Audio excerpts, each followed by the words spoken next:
Y recordemos esta frase de la masonería, del mundo oculto: como es arriba es abajo. Y esto ya es algo de la antigüedad. Más adelante mostraremos que esto no es solo un invento del mundo oculto, sino que nuestras propias Biblias ya tenían textos que, con otras palabras, nos venía a decir exactamente lo mismo. Por tanto, comprobaremos los plagios de Satanás una vez más, conociendo él mejor que nadie, que ninguno de nosotros, qué hay en el cielo, qué hay en la tierra, los designios de Dios, mucha de su ciencia, y lo que él ha intentado copiar, imitar, para seducir a la gente y arrastrarla totalmente a su terreno. Nosotros vamos a ver otro vídeo ahora, en estos momentos, donde se nos cuenta un poco cómo están situadas, cómo funcionan, qué son, de qué están compuestas las constelaciones de Orión y Tauro, porque estas dos básicamente son las que tenemos centradas en el tema que venimos tratando y que vamos a terminar de tratar aún más. Vamos a entrarlo.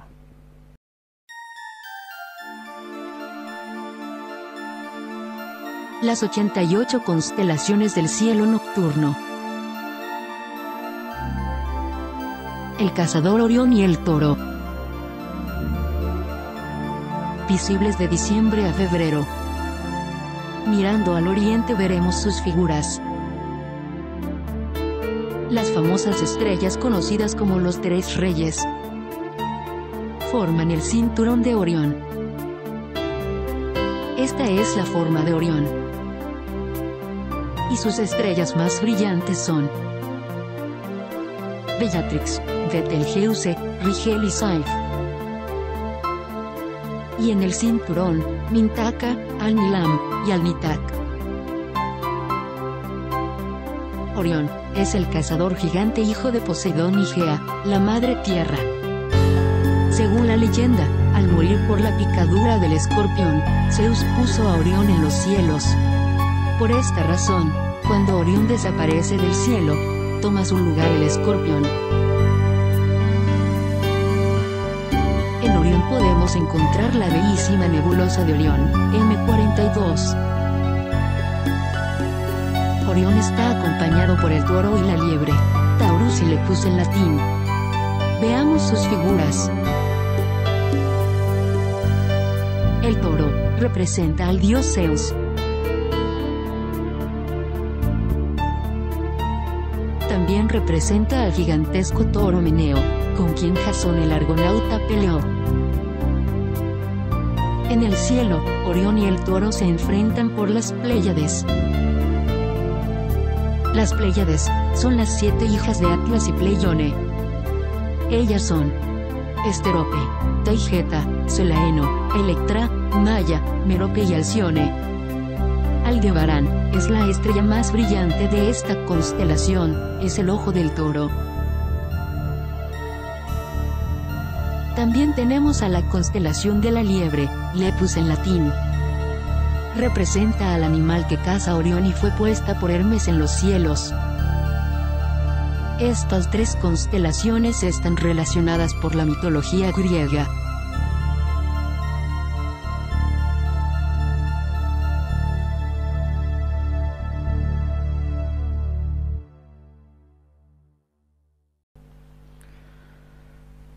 Bien, ya habéis visto cómo están puestas en el cielo, en el firmamento, estas dos constelaciones.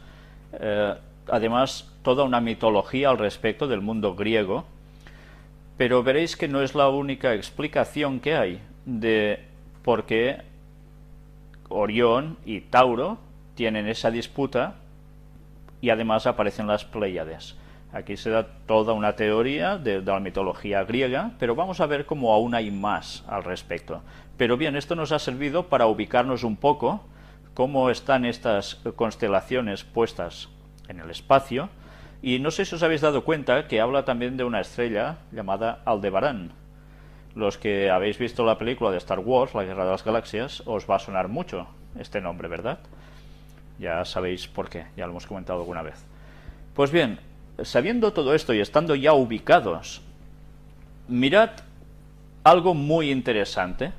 Tantas veces se ha hablado sobre la esfinge famosa que hay allí en Egipto y que sorprende tanto esta pequeñísima cabeza en proporción con el cuerpo, pues ya sabéis que todo parece indicar que esa cara de algún faraón que se esculpió allí fue posterior, porque algo se había reducido en esa cabeza.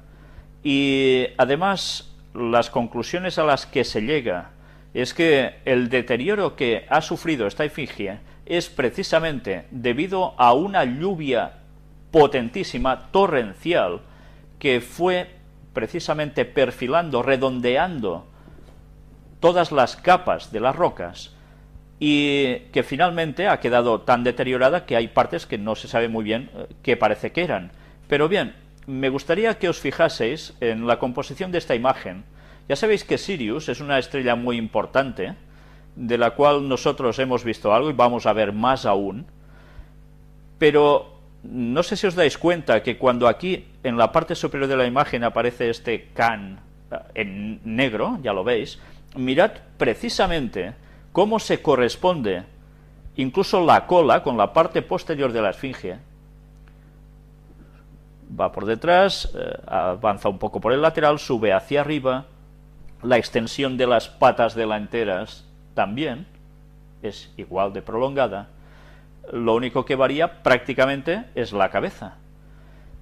Por tanto, si hemos estado hablando del reflejo de Orión en las pirámides, en estas que vemos aquí precisamente, no es de extrañar que precisamente esta gran imagen que hay allí fuera también algo relacionado con Sirius. Vamos a ver aún más cosas al respecto. Mirad también algo muy curioso, cinturón de Orión. Habéis visto que el cinturón de Orión, esas tres estrellitas que aparecían en lo que hemos mostrado en este vídeo de las constelaciones, aquí lo tenéis también representado. Y recordemos, como es arriba, es abajo. Si hemos visto Sirius, que es una estrella, pero también estaba representada en la Tierra justo al lado de las pirámides en esa esfinge, mirad cómo en el cinturón de Orión de la constelación, una vez más, como es arriba, es abajo. Si a la izquierda vemos la nebulosa de Orión, ¿cómo estaría ubicada con esas tres estrellas en su cinturón? Nos damos cuenta, en la derecha lo vemos ampliado, nos damos cuenta con esa imagen central, cómo con civilizaciones tan antiguas ya aparecía precisamente esa distribución. Pero me gustaría que os fijaseis también en la imagen pequeña de la izquierda, de estos relieves, donde precisamente parece que hay algo alado. Ya estuvimos hablando sobre el sol alado, y muchas veces nos hemos pensado que eso era sencillamente el sol, una representación solar, de adoración totalmente pagana, cuestión diabólica, pero aún hay más que todo esto. Y ya nos iremos dando cuenta qué es. Aquí vemos más ampliación de lo mismo para que veáis bien los detalles, cómo se corresponde una imagen sobrepuesta encima de la otra. Y centro espiritual del zodíaco, ¿cuál es? ¿El Sol? ¿Solo el Sol? Mirad cómo en esta imagen de alguien del que ahora vamos a hablar también, Danny Whitten, aparece una comparativa entre los horóscopos. Ya ves como una galaxia más o menos, en la imagen de arriba a la izquierda. Vemos también distintos objetos, utensilios, parecen copas como para beber, pero que seguramente también tenían otro tipo de servicios que no eran precisamente solo beber y ya está. Y a la derecha, no sé si os dais cuenta también de una imagen bastante parecida a lo que hemos visto en esos relieves de antes, ese sol alado. Pues mirad abajo a la izquierda también como este sol alado está justo en el centro ¿de qué? De todos los signos del zodíaco. Y a la derecha una comparativa más de que precisamente lo que hay en medio sería Orión, tal como veis a la derecha. ¿Es solo una hipótesis todo esto? Pues bien, Vamos a seguir viendo más imágenes. Aquí tenéis lo que sería precisamente el centro de la nebulosa de Orión, y no sé si os percatáis de la similitud en los trazos, por decir algo, de las partes más blancas intensas, como serían este arquero que veis a la derecha, cómo se corresponde incluso con las alas extendidas. ¿Esto es solo un mito? ¿Esto es una casualidad? ¿O solo se parece? Mirad lo que vamos a ir encontrando aquí.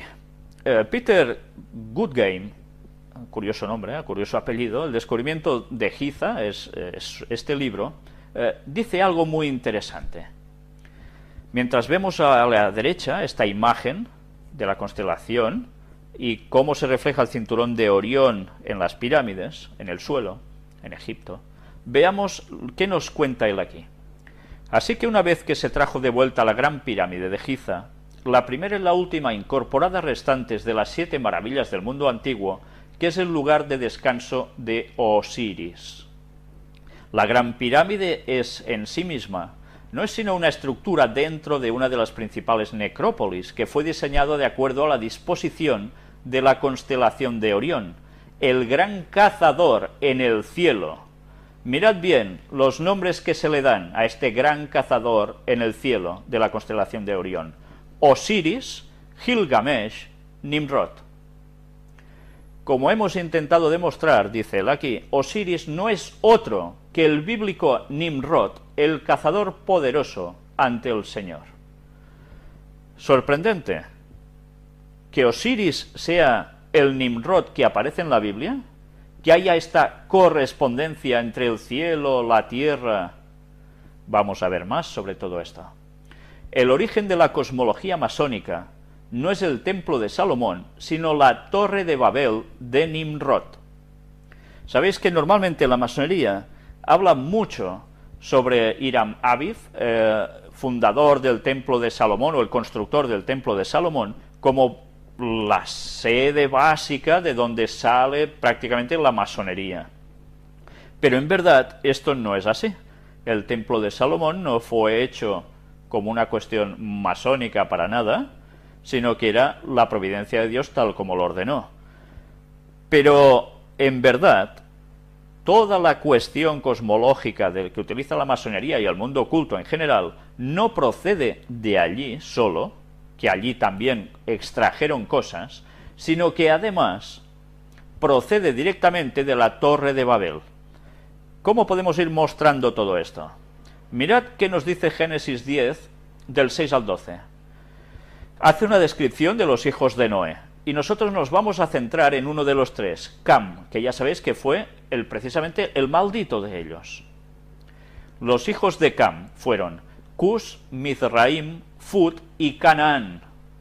Ya veis que precisamente la tierra de Canaán, la que posteriormente fue dada, la tierra esta en concreto, al pueblo hebreo, pertenecía a los ancestros que eran precisamente el mismísimo Canaán, que era hijo de Cam. Por tanto, ya podemos imaginar que lo que allí se hacía, si era alguien que estaba precisamente en el lado oscuro de la cuestión, no iba a ser nada bueno. Entenderéis ahora por qué Dios hizo fuera esas naciones delante del pueblo hebreo. Precisamente se estaban vinculando plenamente a todo lo satánico.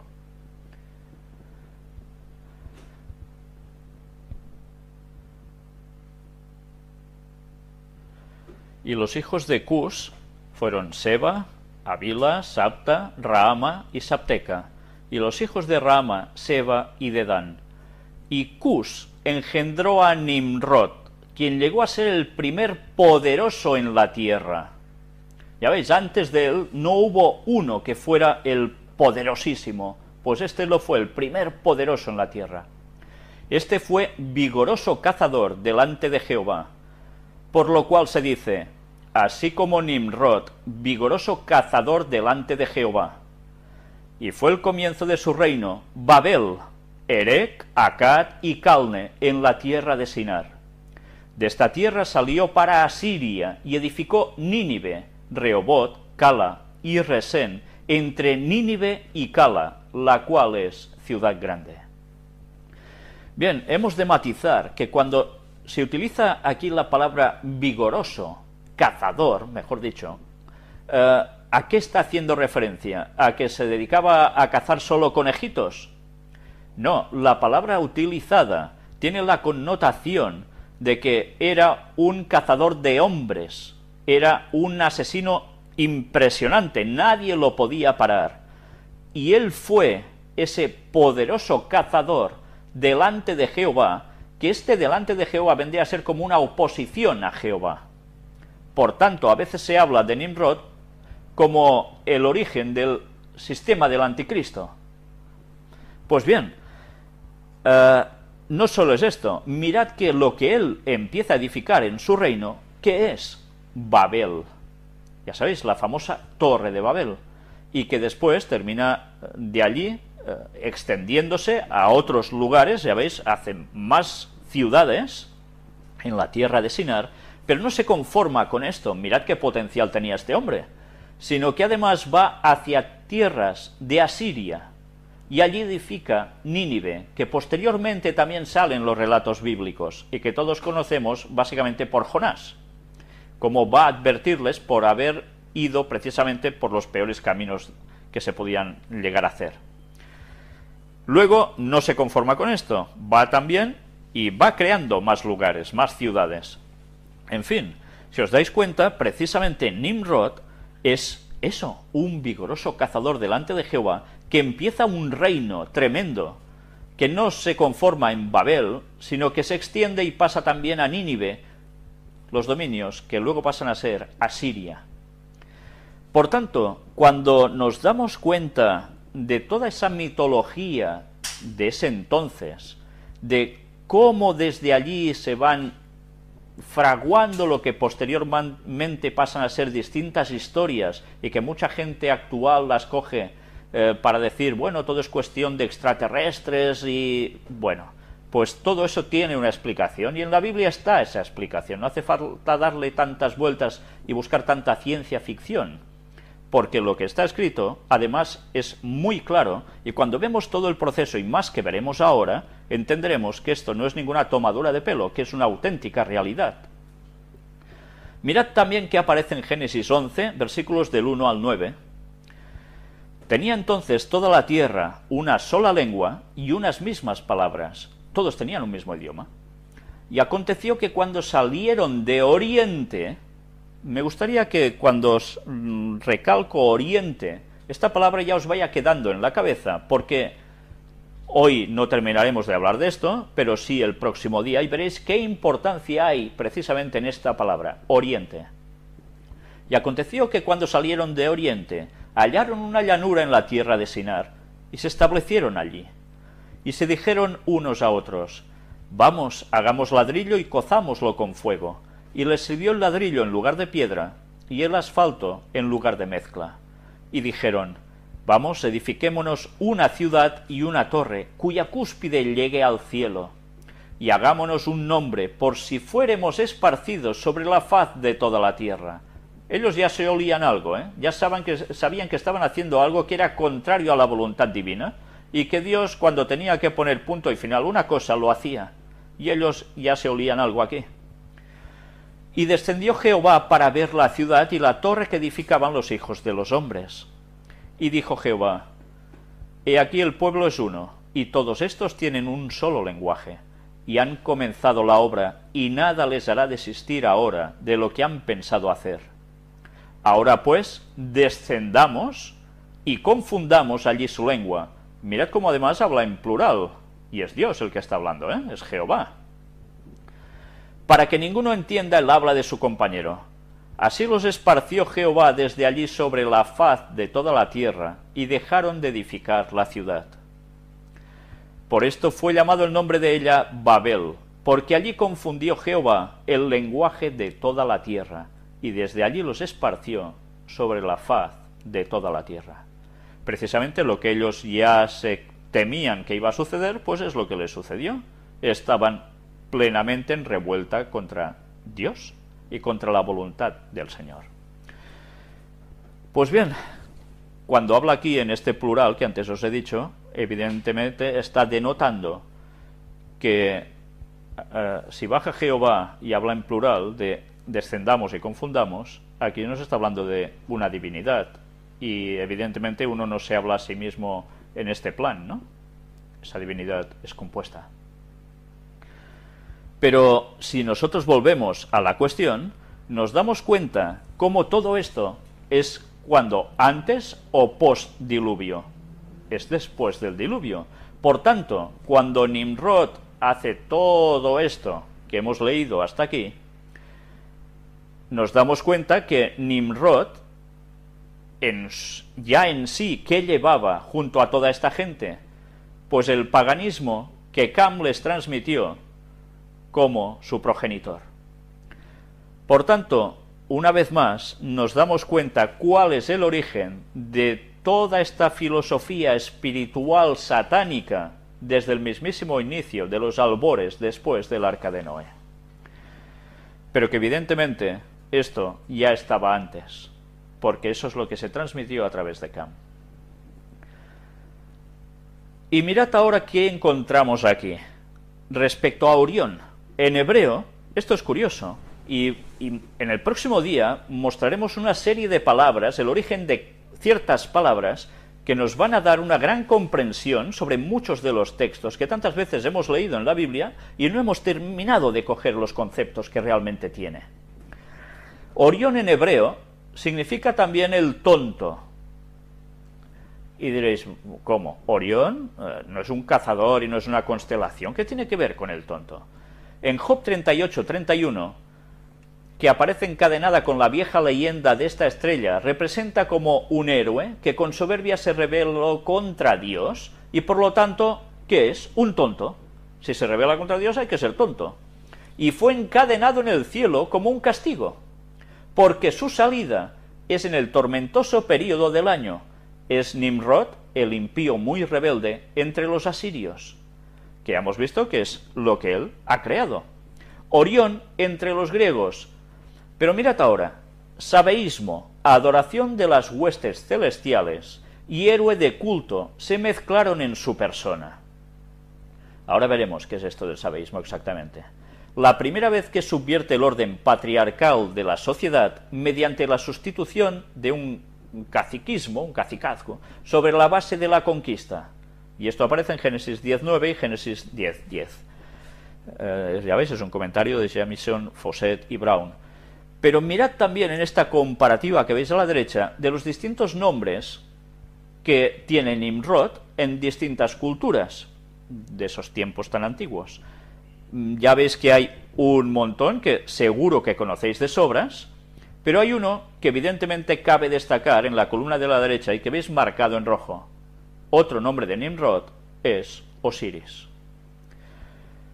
Bien, no sé si esto os está dando ya alguna vislumbre de cómo Satanás empezaba a hacer sus plagios para que tal como era arriba en el cielo, fuera abajo en la tierra. Tal como había ido su rebelión en el cielo, continuaría igual en la tierra. Y de esto vamos a ver muchas más cosas. Aquí tenéis qué significa sabeísmo exactamente. Religión de los sabeos, que daban culto a los astros, principalmente al sol y a la luna. ¿Y quiénes eran los sabeos? Bueno, os sonarán bastante. Natural de Saba, perteneciente o relativo a esta región de la Arabia Antigua. Todos recordaréis a la famosa reina de Saba, la que fue en busca de oír la sabiduría de Salomón, de la que después se ha especulado tantísimas cosas, ¿no? Y incluso se ha dicho que tuvieron un hijo con Salomón y que no la réplica, sino el arca de la alianza original se la llevaron a Etiopía y allí está guardada. Bien, esto es una teoría que evidentemente no es cierta, aunque ellos puedan tener una copia perfectamente igual, a menos por fuera, de lo que era el arca de la alianza. Y esto no os lo perdáis, porque dentro de poco, también en esta misma temática, vamos a exponer una vez más, pero con unos detalles que a muchos les van a dejar, bueno, no sé si un mal sabor de boca, pero que si son sinceros, les va a abrir una vislumbre tremenda sobre toda la cuestión del arca de la alianza y cómo es la divinidad. Pero bien, sigamos nosotros. Ya vemos que una vez más todo tiene función con los astros. También es curioso ver cómo precisamente la reina de Saba seguramente estaría vinculada con todo su reino a este tipo de adoraciones tan paganas, tan zodiacales, y que después de ver precisamente cómo funcionaba Salomón y de ver la verdad de Dios, con toda la sabiduría del hombre más sabio de este mundo que ha pasado jamás por él, y explicándole a saber cuántas cosas, ya sabéis que precisamente a partir de allí, en esa zona de Etiopía, lo que era ese Yemen también, nos damos cuenta cómo ellos cambian su religión, y aún en Etiopía, que hay, pues precisamente, religión judía, y ellos custodiando, dicen, el arca. Vamos a seguir avanzando, porque ahora vamos a darnos más cuenta de estos plagios satánicos, y hay dos textos que son claves, uno está en Isaías 14, otro en Ezequiel 28, donde se nos habla de la rebelión de Lucifer en el cielo, y una vez más vamos a darnos cuenta de esos paralelismos entre el cielo y la tierra. Aquí solo hemos elegido unos pocos versículos para mostraros, porque en la siguiente conferencia vamos a hablar sobre más versículos al respecto, pero hoy vamos a coger la parte que más nos interesa. Del 12 al 14 nos dice en Isaías 14: ¿Cómo caíste del cielo, oh lucero, hijo de la mañana? Cortado fuiste por tierra, tú que debilitabas a las naciones. Mirad, cortado fuiste por tierra, ¿eh? O sea, ya no está hablando de que está en el cielo, sino cortado fuiste por tierra.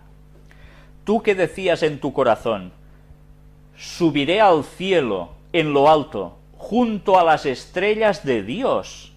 Levantaré mi trono, y en el monte del testimonio me sentaré a los lados del norte. Sobre las alturas de las nubes subiré, y seré semejante al Altísimo.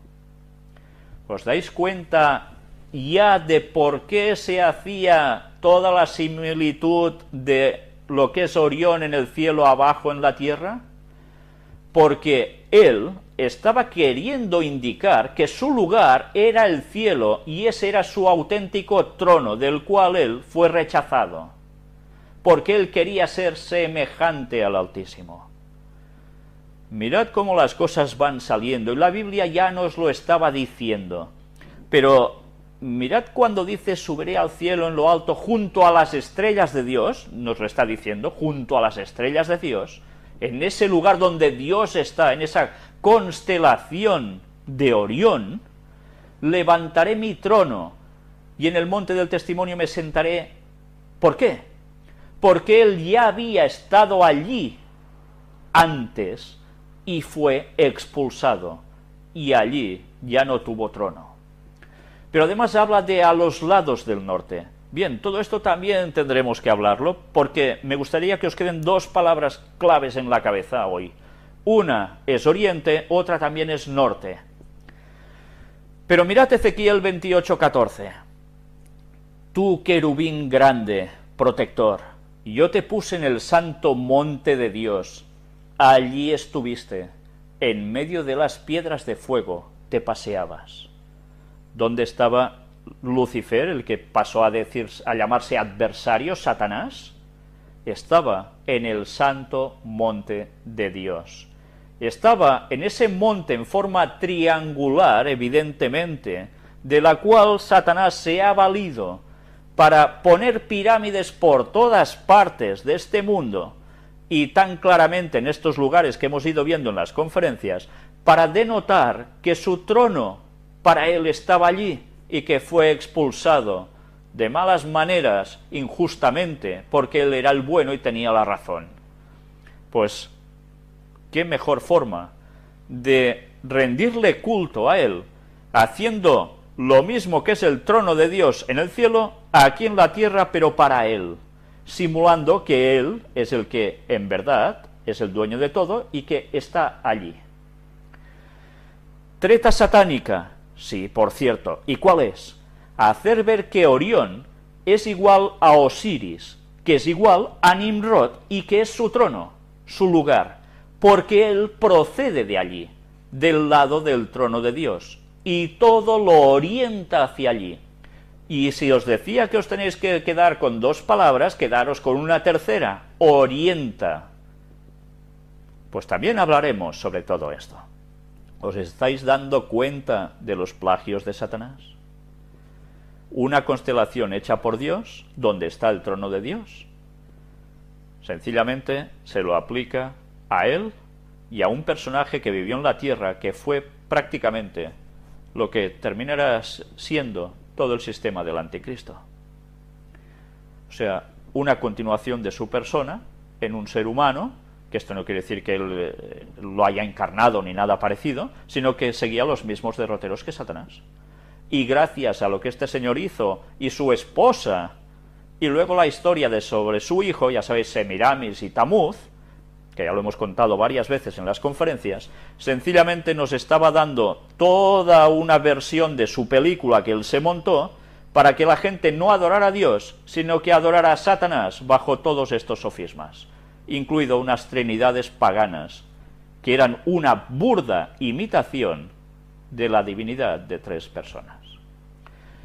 ¿Que aún no lo veis claro, que aún tenéis dudas algunos sobre esto? Pues más adelante aún veréis más cosas que os van a sorprender. Pero nosotros mientras vamos a pasar otro vídeo sobre las pirámides y veremos una vez más Osiris, correspondencia Orión. Es la extracción de un vídeo que me guardo precisamente para cuando volvamos a tratar algún tema sobre los antediluvianos. Es un vídeo largo. Nosotros hemos cortado unos cuantos minutos, que son los que nos iban bien precisamente para el tema de hoy. Y me gustaría que atendierais muy bien a todo lo que allí se habla, todo lo que se expone. Evidentemente veréis que quizás se habla de una proporción de años que no se corresponden con la realidad. Ya sabéis que la vida sobre el planeta Tierra tiene solo 6.000 años, le faltan unos pocos añitos para que se cumplan esos 6.000 años, pero bien, de eso también hablaremos en su momento, y de la gran importancia que tiene ese detalle.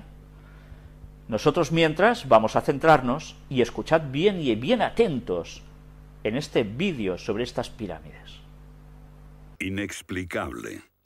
¿Cómo pudieron los constructores alinear sus gigantescas pirámides con los puntos cardinales tan impecablemente? En perfecta dirección este-oeste y norte-sur, con una exactitud no igualada por los modernos constructores. La Gran Pirámide parece ser un modelo matemático del hemisferio norte e incorpora el trascendental valor de pi, las veces que cabe el diámetro de un círculo en su circunferencia.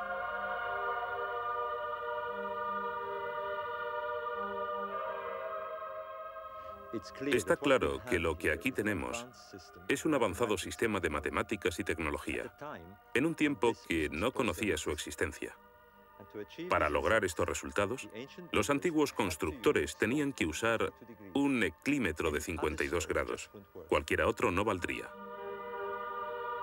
Pero no solo los egipcios conocían el valor pi. Ese valor también está representado en la pendiente de esta pirámide y en el extraño ángulo que le dieron sus constructores, en Teotihuacán, México, el lugar que los indios llamaban Ciudad de los Dioses.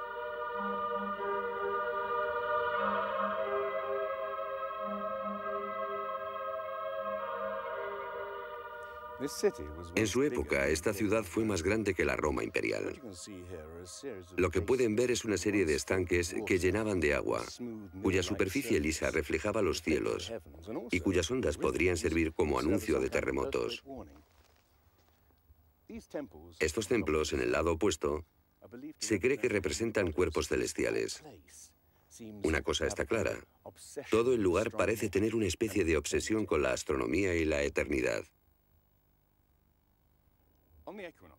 En los equinoccios, el 21 de marzo y el 21 de septiembre, estas pirámides proyectan sombras gigantes, lo que las convierte en un perfecto reloj para la medición del tiempo. Como si proviniesen de una fuente común, Las antiguas civilizaciones de todo el mundo exhiben un sofisticado conocimiento de los cielos que todavía nadie ha explicado. Fascinación por el sol, las estrellas, el lento e inexorable movimiento de la Tierra determina que las constelaciones parezcan viajar por los cielos nocturnos y por las épocas.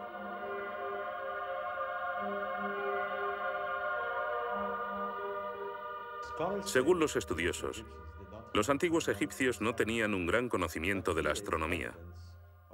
Pero en el templo de Dendera hay muestras de su sofisticado conocimiento del cielo. Miren las constelaciones del zodíaco: Leo, Tauro, Piscis. Y aquí, la constelación de Orión. Bauval cree que la astronomía es la llave de muchos misterios de las pirámides. Los antiguos egipcios veían en la constelación de Orión a su dios Osiris, señor de los muertos y la vida ultraterrena.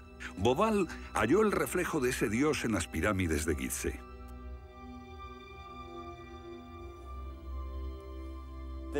Esto es realmente un misterio. Pequeños canales de ventilación orientados hacia arriba. Para los egiptólogos no eran más que canales de ventilación, pero los astrónomos piensan distinto. Para el antiguo Egipto esto fue Rostau, la entrada al reino subterráneo, el reino del dios Osiris u Orión. Para los antiguos egipcios, Orión era Osiris, el gran dios de la resurrección. Esto es una reconstrucción del cielo en el año 2500 a.C., y fue sorprendente descubrirlo. Los canales apuntan a Orión y a la estrella Sirio, que era Isis, la esposa de Osiris. En textos antiguos, Bauval descubrió que deben de haberle servido una ceremonia secreta para la resurrección de los faraones muertos, que renacían como estrellas en la constelación de Orión. Uno de esos textos dice: «Oh rey, permite que atraviese el serpenteante canal, la Vía Láctea, hasta el punto donde está Orión». Bauval cree que Osiris tenía tal importancia que los constructores emplazaron las 3 pirámides de Gizeh para que fueran un reflejo terrestre de las 3 estrellas del cinturón de Orión. Esa correlación fue solo el comienzo. Bauval descubrió que los antiguos habían dado nombre de estrellas a otras 2 pirámides próximas. Esto le hizo entrever un plan más amplio y quedó perplejo. La constelación de Orión, el dios Osiris, estaba en el cielo y en la tierra.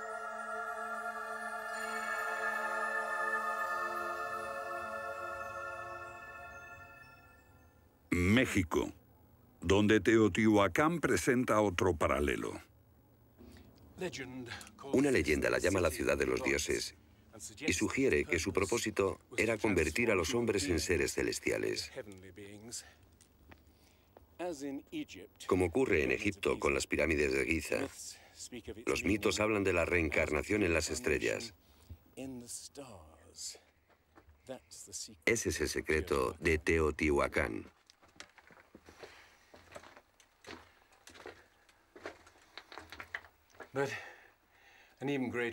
Pero esta pirámide presenta otro enigma mayor. Cuando se excavó por primera vez en 1906, se halló una enorme capa de mica. Ahora sabemos que la mica se usa como aislamiento eléctrico. No tenemos idea de para qué la utilizaban ellos. Lo que resulta aún más extraño es que la mica procede de Brasil. Imaginemos el problema de trasladar toda esta mica a más de 2000 kilómetros de distancia. ¿Cómo? ¿Con qué finalidad? No tenemos ni idea. Tiahuanaco, Bolivia. Otra cultura perdida revela la misma fascinación por el sol y las estrellas. Hace 100 años, el arqueólogo boliviano Poznański observó que en el primer día de primavera el sol salía exactamente por el centro del templo. Fue el inicio de un gran descubrimiento. Poznański descubrió que este templo era un observatorio, un gran reloj para medir la progresión del sol. Y podemos utilizar ese alineamiento astronómico para datar el lugar. Durante el año el sol sale cada día por un punto diferente del horizonte. El primer día de primavera un observador vería salir el sol exactamente en el centro. Estudiando el esquema de Poznański, dedujimos que en los primeros días de invierno o de verano el sol saldría por encima de las piedras angulares. Pero no fue así. Los arqueólogos actuales dicen que los constructores cometieron un error de cálculo. Después de observar la perfección con la que se construyó este sitio, con piedras de 100 toneladas, sugerir que los marcadores del solsticio están mal alineados me parece increíble. Neil Stide hizo una completa verificación de los cálculos de Poznański. Midiendo el ángulo de las piedras angulares y comparándolo con las posiciones actuales de salida del Sol, Poznański calculó que Tiahuanaco fue construida hace 17.000 años. En ese tiempo, la inclinación del eje de la Tierra era ligeramente distinta de lo que es hoy en día y el Sol habría salido directamente encima de las piedras angulares.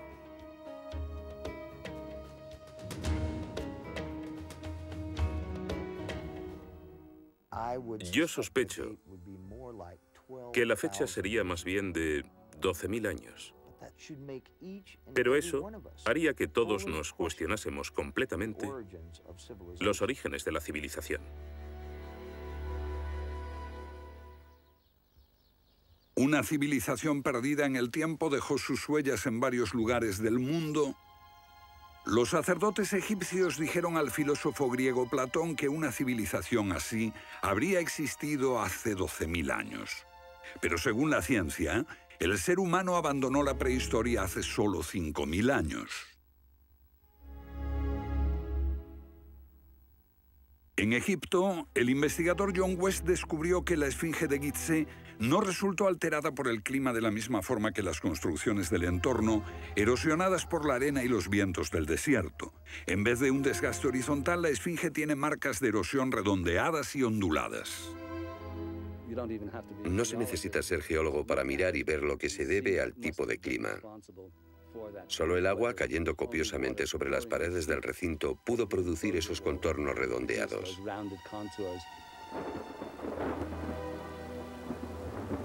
¿Agua en el desierto del Sáhara? Ciertamente no en tiempos de los faraones. Para eso hay que trasladarse a finales de la era glaciar. Unos 10.500 años antes de Cristo, miles de años antes de que existiesen los faraones. ¿Pero por qué entonces la esfinge tiene cabeza de faraón?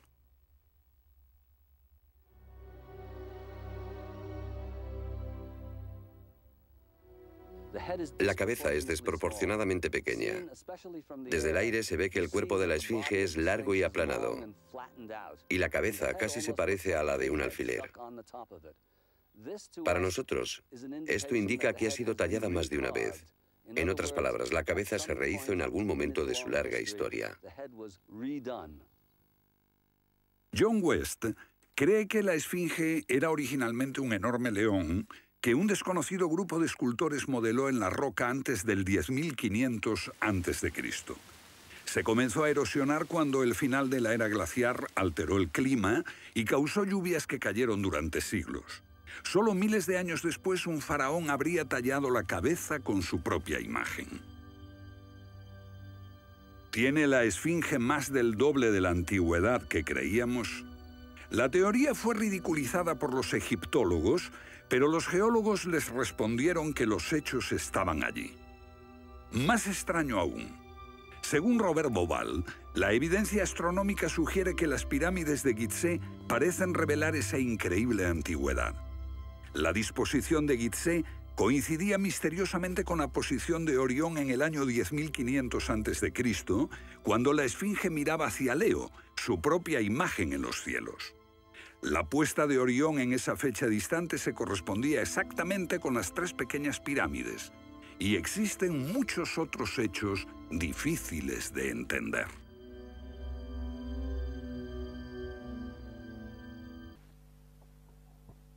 Bueno,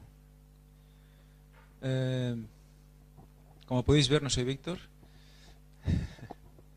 soy Ángel, estoy acompañando en la grabación de hoy. Como habéis podido ver, esa increíble relación cielo-tierra y cómo, sobre todo, ver cómo lo perdidos que van los científicos con el tema de los años. Lo que me ha gustado mucho de este documental es cómo ellos mismos reconocen que realmente no saben por qué pasa lo que pasa. Llegan a un punto de no retorno en el que no pueden explicar ciertas cosas. Cuando lo único que tienen que hacer es meter en la ecuación a Dios, meter en la ecuación la Biblia, el relato bíblico, el diluvio, y entonces ahí es cuando todo cuadra, es cuando se abren todas las puertas. Como resumen, pues bueno, quedaros con los orificios, en teoría eran de ventilación de esta pirámide, la Gran Pirámide, y cómo van dirigidos a Osiris y a Sirius. También vemos cómo ellos han calculado en qué época esa constelación coincidiría con la situación de las pirámides. Y pone, pues habla de unos 10.500 años o hace 12.000 años, 10.500 años antes de Cristo. Bueno, todos sabemos que eso no es posible, pero sí que sabemos que ese movimiento que han enseñado del eje de la Tierra se produjo de golpe durante el diluvio. Y que todo ese cambio en la orientación, en la salida del sol respecto de las ciudades de Teotihuacán, que hemos visto ahora, México, se deben a ese cambio de orientación después del diluvio. Por lo tanto, no fue un cambio progresivo a lo largo de 10.000 años, sino que fue un cambio rápido. También en el caso de la Esfinge, fijaros, si la miráis en el Google Maps, está dirigida hacia el este. Muy interesante también. Y cómo la degradación y la erosión ha mostrado que es de arriba abajo y por mucha agua en medio del desierto. El hecho de que fuera un león posiblemente antes hemos visto también que podría haber sido pues un can, pero el hecho de que sea un león orientado hacia el este también es interesante por el hecho de que, bueno, Jesús, el león de Judá, bueno, lo dejamos ahí, más adelante lo vamos a tratar, pero bueno, os dejo con Víctor, que se está mordiendo las uñas y quiere decir algo. Bien, doy gracias a Ángel por sus aclaraciones, que son muy pertinentes, por toda la razón del mundo, en este caso seguro. Y me gustaría destacar también algo más. Si os habéis dado cuenta, nos hablaban de quién era para ellos Osiris. Y si os habéis percatado, nos habla de que era el dios de la resurrección, el Dios de la eternidad, el que da la vida. Todo esto diréis, bueno, vale, mitología, ya está. Me gustaría que os quedaseis con este concepto sobre Osiris, o sea, un prefijador de lo que sería Satanás, con la acepción conjuntamente de vida eterna, dador de la vida, resurrección. Porque aunque hoy no podremos hablar sobre ello, vamos a verlo, si Dios quiere, en el próximo tema. Si os habéis dado también cuenta de un detalle que creo que es muy significativo, cuando estaban leyendo un jeroglífico nos decían que en uno de ellos hablaba de alguien dirigiéndose al rey y pidiéndole algo muy en concreto, que pasaran o que se le permitiese pasar por ese, ¿cómo dice? ¿Pasillo o túnel serpenteante? De la Vía Láctea. Túnel serpenteante de la Vía Láctea hasta llegar allí, a Orión. ¿No recuerdan nada todo esto? Serpenteante, evidentemente ya sabemos a qué nos suena, ¿verdad? Pero un túnel que llevara desde allí, donde estaba este ser humano, hasta el mismísimo Orión. Bueno, pues no sé si esto os recuerda todo lo que hemos venido tratando, o mucha parte de lo que hemos tratado en Puertas Dimensionales. Y también con su mismísima correspondencia, con esa conferencia que hace un buen tiempo presentamos sobre Orión. Desde luego hoy era un ¿sabéis? Cuando me han preguntado qué título le ponemos a la conferencia de hoy para enviar el mensaje a la gente para que lo sepa, pues tenía dudas, porque no sabía si ponerle Orión segunda parte, puertas dimensionales u otro nombre, porque es que tiene una conexión con tantísimas cosas que os vais a dar cuenta que al finalizar no solo esta conferencia, sino la que viene y quizás la posterior, que todo cierra, todos esos conceptos que hemos venido manejando durante todo este tiempo, cierran a la perfección cuando conocemos estas cosas y las cosas que vamos a ver. Bien, había más detalles interesantes. Si os habéis dado cuenta también cómo en América hay también más o menos lo mismo, la misma forma de construcción de pirámides y un cierto significado. Y mirad cómo también el señor que lo estaba presentando, supongo que debería ser, no sé si un arqueólogo, estaba comentando de que parecía que toda esa gran ciudad enorme estaba como montado con una obsesión precisamente con la eternidad. En fin, ya veis que todo tiene una correspondencia. Y en el mismo vídeo, ya lo habéis visto, dicen una vez más, lo de arriba igual abajo.